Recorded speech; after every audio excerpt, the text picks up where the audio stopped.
Today, we confront the subtle poison in our own language. We are here to dissect the 7 things an unwise man consistently says, phrases that act as verbal tells, revealing a foundation of fear, ego, and a profound lack of self-control. These are not just clumsy mistakes. They are symptoms of a disordered inner world, a world the Stoics dedicated their lives to mastering. In the moments that follow, we will embark on a journey deep into the architecture of a powerful mind. We will not just list these 7 phrases. For each one, we will excavate its psychological roots, exposing the cognitive biases that fuel it. We will journey back in time, standing alongside Roman emperors and philosophers, witnessing how their choice of words either built empires or brought them to ruin. We will then return to the present, arming you with the precise Stoic alternative, a new way of thinking that manifests in a new way of speaking. The promise is this: what you learn in this video will fundamentally alter your perception of communication. To click away now is to remain blind to the self-sabotaging scripts you run every single day. To stay, to truly listen, is to begin the process of forging your words into weapons of clarity, instruments of influence, and, most importantly, shields of inner peace. This is your chance to stop speaking like a pawn of fate and start speaking like a master of your own mind. The words you speak are a direct reflection of the man you are. They are the broadcast system for your internal state, your beliefs, and your character. A man of wisdom, a man of substance, understands this profound truth. His words have weight. They are chosen with the precision of a surgeon and the care of a craftsman. Conversely, the undisciplined mind, what the Stoics might call the mind of a fool, is careless with its language. Its speech is a torrent of reactivity, insecurity, and blame. It is through this speech that such a mind reveals its own prison.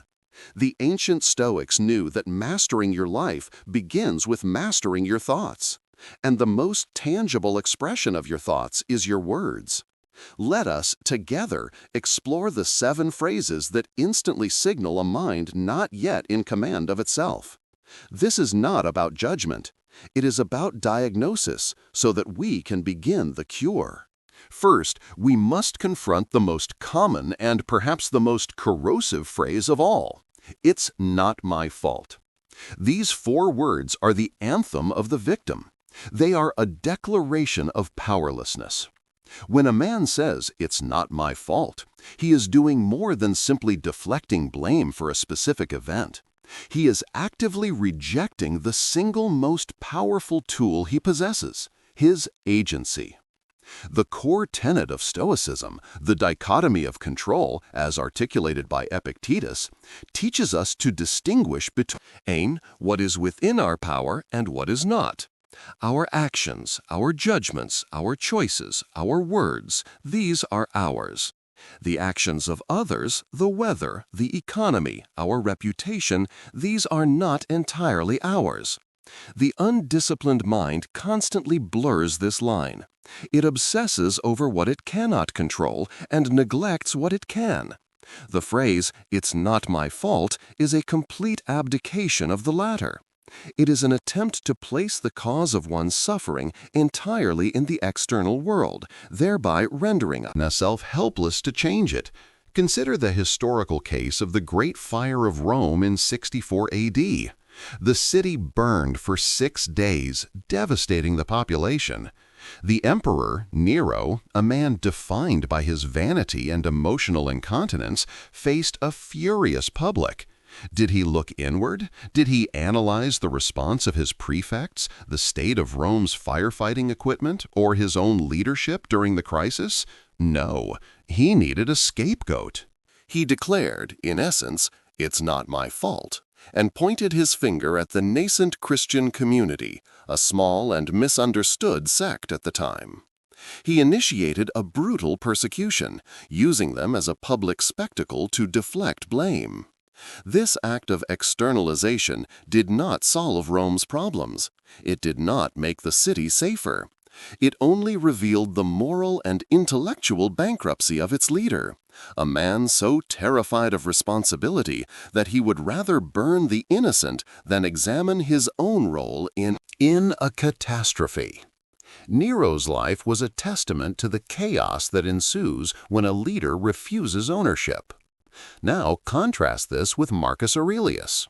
On the harsh northern frontiers facing the Marcomannic tribes, his legions were decimated by plague and relentless warfare. Supplies were low, morale was fragile. It would have been easy for him to blame his generals for tactical errors, to curse the gods for the plague, or to lament the quality of his soldiers. Yet in his private journal, his Meditations, we see the opposite. He writes to himself, "The first rule is to keep an untroubled spirit. The second is to look things in the face and know them for what they are." He constantly brought the focus back to his own duties, his own perceptions, his own responsibilities. He asked not, "Whose fault is this?" but rather, "What is my role here? How can I respond with virtue, with courage, with justice?" This internal locus of control is the bedrock of Stoic strength. It is the understanding that while we do not control the fire, we absolutely control our response to the fire. In modern psychology, this is known as having an internal versus an external locus of control. Individuals with an internal locus of control believe they are responsible for their own success. Those with an external locus of control believe that external forces, like luck or fate, dictate their outcomes. Unsurprisingly, research consistently shows that people with a strong internal locus of control are more successful, less stressed, and happier. The phrase, "it's not my fault," is the calling card of an external locus of control. So, what is the actionable step, the Stoic alternative? When things go wrong, as they inevitably will, you must banish those 4 words from your vocabulary. Instead, you must learn to ask a different set of questions. What part of this was within my control? Be brutally honest. Even if it was only 1%, focus on that 1%. Perhaps you couldn't prevent a project from failing, but you could have communicated the risks more clearly. Perhaps you couldn't control your partner's mood, but you could have controlled your reactive, cutting response. The second question is, what is the virtuous response now? The past is done. Blame is irrelevant. All that matters is the present moment and your choice within it. By asking these questions, you reclaim your power. You shift from being a passive victim of circumstance to an active agent in your own life. This is the first and most crucial step in speaking and living like a man of wisdom. Let us move to the second phrase, a subtle but equally debilitating mantra of the unwise. "I'll do it tomorrow," or its cousin, "someday I will." This is the language of procrastination, which is itself a form of self-deceit. On the surface, it sounds harmless, like a simple act of scheduling. But philosophically, it is a profound misunderstanding of the nature of time and life itself. The Stoics were acutely aware of our mortality. The practice of memento mori, remember you must die, was not a morbid obsession, but a tool for radical presence and prioritization. Seneca, in his essay on the shortness of life, argues that life is not inherently short, but we make it so by wasting it. He writes, "It is not that we have a short time to live, but that we waste a lot of it. Deferring action to an imaginary future called tomorrow is one of the primary ways we waste the only thing we truly have, today, now. Saying, 'I'll do it tomorrow,' is to operate under the arrogant assumption that tomorrow is guaranteed. It is not. You are promised nothing beyond this current breath. By postponing the important, the difficult conversation, the start of a new health regimen, the pursuit of a meaningful goal, you are gambling with the most precious and finite resource you possess. Furthermore, this phrase often masks a deeper fear: fear of failure, fear of success, fear of the discomfort required for growth. Tomorrow becomes a safe, mythical place where the conditions will be perfect, where you will feel more motivated, more ready. But this perfect tomorrow never arrives. It is a horizon that recedes as you approach it. Imagine a young Roman artisan in the time of Seneca. He has a vision for a new type of sculpture, a masterpiece that could make his name and secure his family's future. But the marble is expensive, the work is arduous, and his current commissions are easy and pay the bills. So he tells himself, "I will start on my masterpiece tomorrow." But tomorrow, a new commission arrives. The day after, he feels tired. A week later, he is distracted by a festival. Years pass. The masterpiece remains a block of uncarved stone in the corner of his mind. He lives and dies a competent craftsman, but never the master he could have been. He traded his potential for the comfort of tomorrow. This story repeats itself millions of times a day, in every corner of the world. It is the silent tragedy of squandered potential. The psychological trap here is what researchers call the planning fallacy.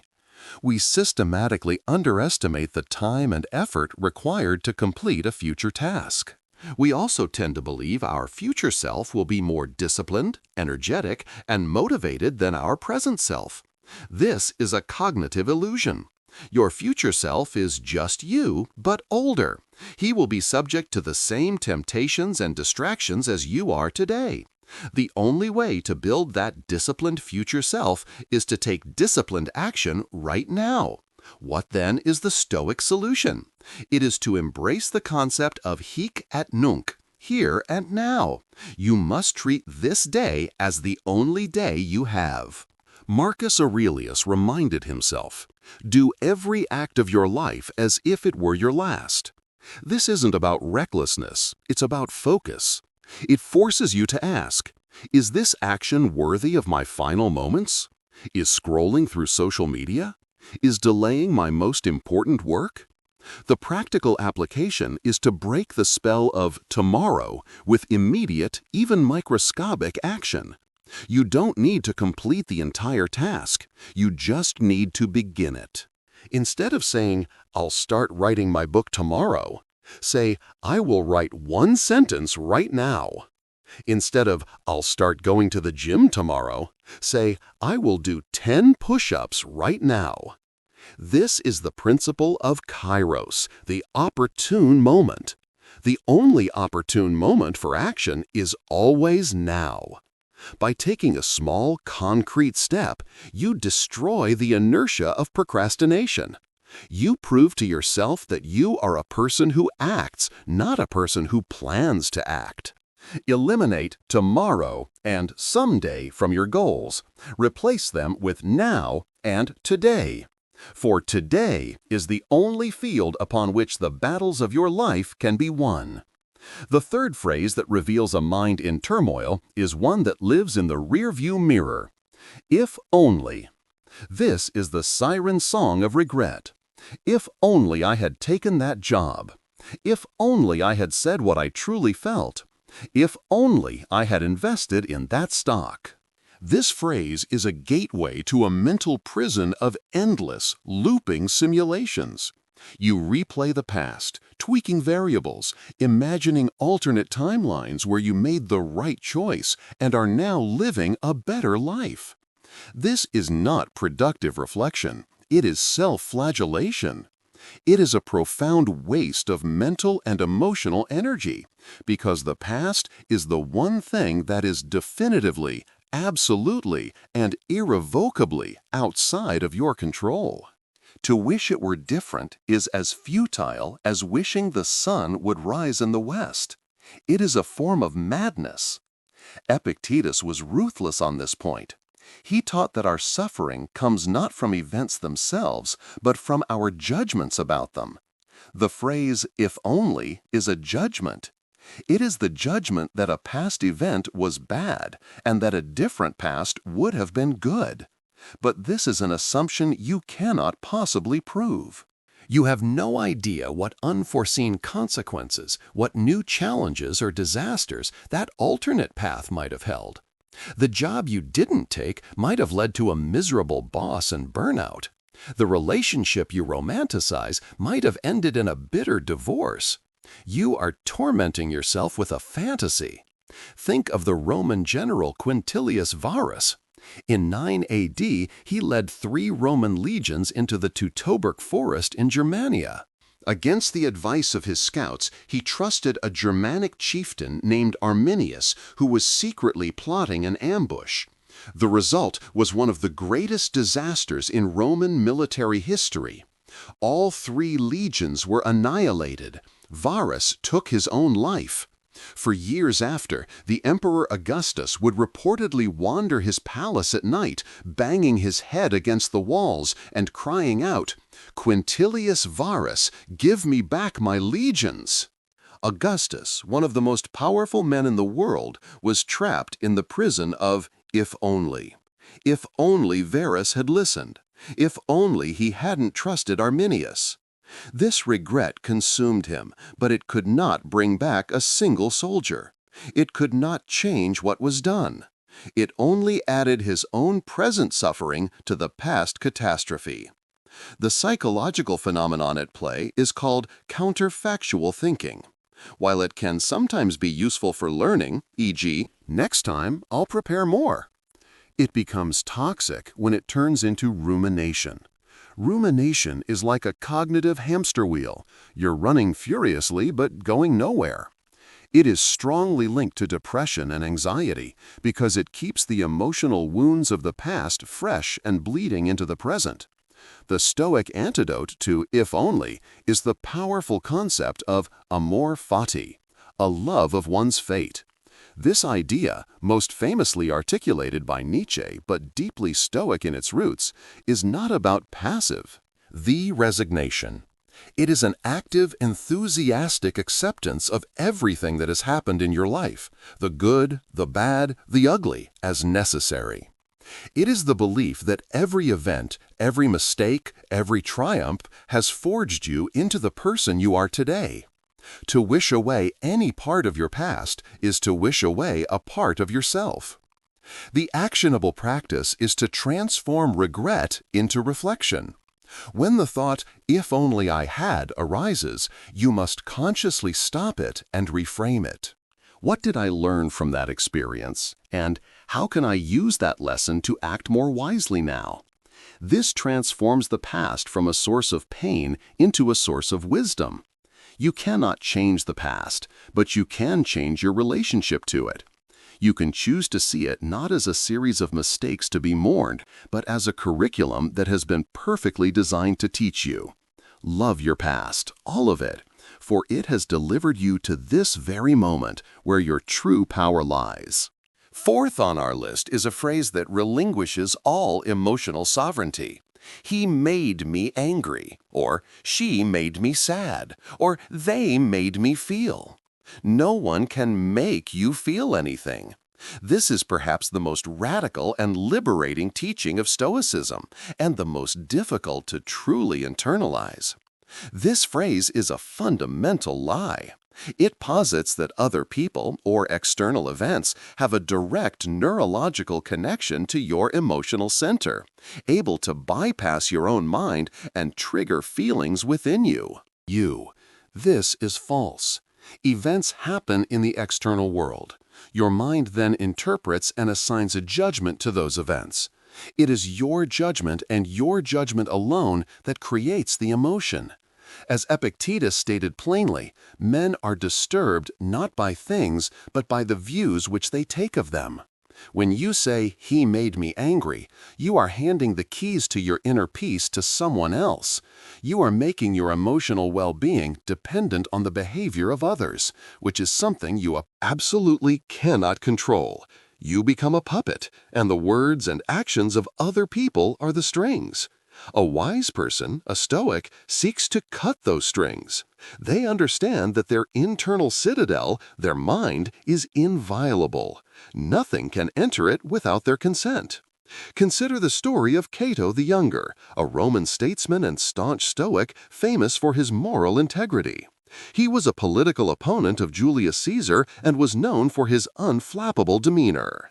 His opponents would go to extreme lengths to provoke him in the Senate and public forums. They would insult his character, mock his philosophy, and even resort to physical jostling. One story tells of an adversary who, in a fit of rage, spat in Cato's face. A lesser man would have exploded in anger. It would have been a justifiable, even expected reaction. But Cato simply wiped his face and said, "I will swear to anyone, Lentulus, that people are mistaken when they say you can't use your mouth." He refused to grant the man the satisfaction of a reaction. He did not judge the event as a grave personal insult, but merely as the unfortunate action of a man with no self-control. Cato did not say, "He made me angry." He understood that his anger was his own to command, and he chose not to deploy it. He remained free. Modern cognitive behavioral therapy, CBT, one of the most effective forms of psychotherapy, is built almost entirely on this Stoic principle. CBT teaches patients that their emotional distress is caused not by adverse events, but by their irrational beliefs and cognitive distortions about those events.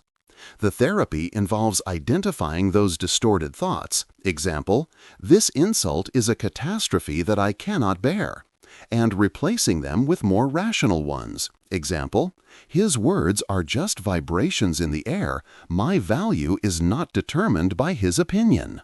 The action you must take is to practice inserting a pause between an external stimulus and your internal response. Viktor Frankl called this space where our freedom and our growth lie. When someone says something insulting, or when you are cut off in traffic, you will feel an initial physiological flash of adrenaline. This is biology. But the story you tell yourself about it, the emotion you cultivate, is philosophy. In that space, that pause, you must rephrase the language in your head. I am choosing to feel angry in response to his actions. Just this simple shift in language is revolutionary. It reestablishes your agency. Once you acknowledge that you are choosing the emotion, you can then ask a more powerful question. Is this emotion useful? Does it serve my greater goals? 9 times out of 10, rage is not useful. It clouds judgment, damages relationships, and harms your own well-being. By taking ownership of your emotions, you gain the power to choose them rather than being ruled by them. Next, we have the phrase of the defeatist, the ultimate expression of a closed mind. This is impossible. When a man declares something impossible, he is often doing one of two things. He is either stating a fact about the laws of physics, or he is stating a fact about the limits of his own imagination and courage. Most of the time, it is the latter. Impossible is a judgment, not an observation. It is a premature conclusion that shuts down all possibility of creativity, problem-solving, and resilience. It is the end of the conversation. The moment you label a challenge as impossible, you have guaranteed your own failure. You will not seek solutions, you will not exert effort, and you will not look for alternative paths, because you have already decided that none exist. Stoicism teaches us to be incredibly precise with our judgments and to separate objective reality from our subjective interpretation. An objective reality might be, we have lost the client contract. A subjective interpretation is, this is a disaster, it's impossible to recover from this. The Stoic trains themselves to stick to the former and discard the latter. They see things as they are, stripped of emotional baggage and premature declarations of doom. Look at the story of Thomas Edison and his quest for a practical incandescent light bulb. He and his team famously tested thousands of different materials for the filament. A journalist once asked him, how did it feel to fail 1,000 times? Edison's reported reply is a masterclass in Stoic perception. I didn't fail 1,000 times. The light bulb was an invention with 1,000 steps. He never labeled the problem impossible. He simply saw each failed experiment not as a failure, but as the successful discovery of a way that did not work, bringing him one step closer to the way that did. His perception of the obstacle was the very thing that allowed him to overcome it. If at attempt number 500 he had thrown up his hands and declared, "This is impossible," our world today would be a darker place. The psychological barrier is what's known as learned helplessness. This occurs when a person endures repeated adverse stimuli beyond their control. Over time, they stop trying to avoid the stimulus, even when opportunities to escape are presented. They have learned that they are helpless.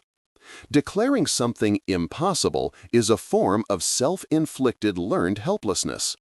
You are conditioning your own mind to give up before the fight has even begun. The Stoic practice to counter this is to break down the impossible into its constituent parts. Marcus Aurelius would advise himself to analyze a problem by dissecting it, stripping it of the dramatic name he had given it, and looking at each individual component. So when you face a seemingly insurmountable challenge, you must forbid the word impossible. Instead, you must ask, what is the first, smallest, most manageable step I can take? You don't need to see the entire path to the summit. You only need to see the spot for your next foothold. Is building a successful business impossible? Perhaps. But is sending one email to a potential client impossible? No. Is writing a single line of code impossible? No. Is making one sales call impossible? No. The impossible is just a collection of possible things that you haven't done yet. Focus on the next possible action, no matter how small. That is how you begin to do what you once thought you could not. This leads us to the sixth phrase, the quiet plea of the insecure man. What will they think of me? This question is the engine of social anxiety. It is the outsourcing of your self-worth to the fickle, unreliable, and often uninformed opinions of other people. To a Stoic, this is a catastrophic error. They divided the world into things that are good, things that are bad, and things that are indifferent. The only true good is virtue, acting with reason, justice, courage, and temperance. The only true bad is vice, the opposite of these. Everything else, your health, your wealth, your reputation, is an indifferent. Now, some indifferents are preferred. It's better to be healthy than sick, but they have no bearing on your moral worth, on the quality of your character. Your reputation, what other people think of you, is the ultimate preferred indifferent. It is nice to have, but it is entirely external to you and has zero impact on your virtue. To constantly worry about the opinions of others is to live in a state of voluntary slavery. You become a chameleon, changing your colors to please whoever you are with. You lose your authentic self. You say things you don't mean, you laugh at jokes that aren't funny, you suppress your own values to avoid disapproval. This is a life of quiet desperation. As Seneca wrote, "If you live in harmony with nature, you will never be poor. If you live according to opinion, you will never be rich." Living according to opinion is to be in a state of perpetual poverty, regardless of your bank account, because you are constantly seeking a currency, approval, that others control. Think of the immense pressure on a public figure. Consider someone like Abraham Lincoln during the American Civil War. He was reviled, mocked, and hated by vast swaths of the population, both in the South and in his own government. Newspapers caricatured him as a bumbling ape. His generals questioned his competence. His own cabinet members plotted against him. If Lincoln had governed based on the question, "What will they think of me?" he would have been paralyzed. He would have sought compromise where none was possible. He would have wavered in his conviction, and the union likely would have fractured. Instead, he governed based on an internal compass, a deep-seated belief in the preservation of the union and the moral necessity of emancipation. He was guided by his own reasoned judgment of what was right, not by the cacophony of public opinion. His focus was on his duty, not his popularity. This is the mark of a great leader and a strong character. Psychologically, this obsession with others' opinions is tied to our evolutionary past. For our ancestors, social rejection could mean death. Being cast out of the tribe was a death sentence. So we are hardwired to be sensitive to social cues. But in the modern world, this wiring has gone into overdrive. Social media has created a global theater where we are all performing, constantly subject to the judgment of a virtual crowd. This is a recipe for anxiety and inauthenticity. So, what is the Stoic training? First, you must clearly define your own values. You must sit down in silence and write out what is truly important to you. What does it mean for you to be a good man, a good father, a good partner, a good professional? Once you have your own internal scorecard, the scorecards of others become less important. Second, you must practice voluntary discomfort. Intentionally do things that might attract mild, harmless disapproval. Wear something slightly unconventional. Express a polite but unpopular opinion. This desensitizes you to the sting of judgment. You learn on a visceral level that you can survive disapproval. The reframe is to stop asking, "What will they think of me?" and start asking, "Am I acting in accordance with my own principles?" That is the only question a wise man needs to answer. Finally, we arrive at the seventh and most insidious phrase, the language of entitlement. I deserve this. This phrase can appear in two forms. It can be the complaint of the man who feels life has shorted him. I work so hard, I deserve a promotion. Or it can be the justification of the man indulging in excess. It's been a tough week. I deserve this expensive meal, this extra drink. In both cases, the underlying assumption is that the universe operates on a system of cosmic fairness, and that it owes you something. The Stoics would find this idea not only wrong, but laughable. The universe owes you nothing. Fortune, both good and bad, is distributed without regard for your perceived merit. The rain falls on the just and the unjust alike. To believe you deserve something is to set yourself up for perpetual disappointment and resentment. When you don't get what you feel you are owed, you become bitter. And when you do get it, you are not grateful because you saw it as your due. Gratitude is impossible where entitlement flourishes. This mindset also makes you fragile. If your happiness is dependent on receiving what you believe you deserve, then your happiness is entirely in the hands of fate. A promotion can be denied, a stock can crash, a relationship can end. If your peace of mind is contingent on these things, you will never know peace. Consider the story of the Roman general Pompey the Great. He was immensely successful for most of his life, winning victory after victory. He came to believe he was a special favorite of fortune. He felt he deserved his power, his fame, his triumphs. When he finally faced Julius Caesar in a civil war, he was so confident in his deserved victory that he grew careless. At the decisive Battle of Pharsalus, despite having a larger army, he was utterly defeated. He fled to Egypt, a broken man, unable to comprehend how fate could have betrayed him so. He was murdered on a beach, a pathetic end for a man who believed the world owed him endless victory. His sense of entitlement was his undoing. It made him blind to reality and brittle in the face of adversity. In contrast, a Stoic cultivates an attitude of profound gratitude for whatever they have, while simultaneously, obviously recognizing its impermanence. They practice a kind of negative visualization, as taught by Seneca. to periodically imagine losing the things they hold dear, their job, their home, their loved ones. This is not to be morbid, but to heighten their appreciation for these things in the present. It eradicates entitlement.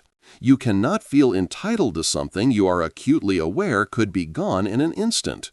The psychological trap of "I deserve this" is known as the just world fallacy. It's the cognitive bias that our actions will inherently bring fitting consequences. Good people are rewarded, and bad people are punished. While a nice idea, the world clearly does not operate this way. Clinging to this belief leads to immense frustration when reality fails to conform to our expectations. The actionable alternative is to replace the language of deserving with the language of earning and appreciation. Instead of saying, "I deserve a promotion," say, "I will work to earn a promotion, but I will accept the outcome with equanimity." Instead of, "I deserve this treat," try, "I am fortunate to be able to enjoy this treat, and I will do so with gratitude." The goal is to shift your mindset from one of expectation to one of appreciation. See everything you have not as a debt owed to you, but as a loan from fortune, a loan that can be recalled at any time without notice. This perspective doesn't lead to passivity. It leads to a powerful combination of ambitious action in the world, coupled with a deep, unshakable inner peace, regardless of the outcome.